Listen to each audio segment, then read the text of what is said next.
Стотици изчисления в секунда. Това прави окачването на този Мерцедес истинско инженерно чудо. Само за части от секундата автомобилът реагира на неравности по пътя, осигурявайки изключителен комфорт. Но това не е най-интересното. Този CL дебютира в края на 90-те с революционната система ABC – Active Body Control. Тя използва хидравлично окачване, управлявано от компютър, за да намали накланянето в завой и потъването при спиране.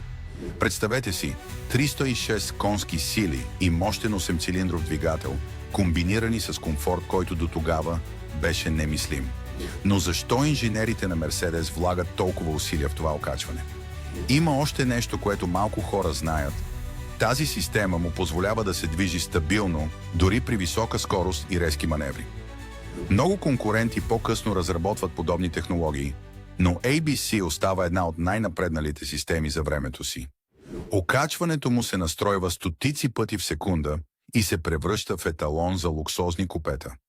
Инженерите го описват като усещане, близко до летене на 4 колела. Последва и за още автомобилни факти.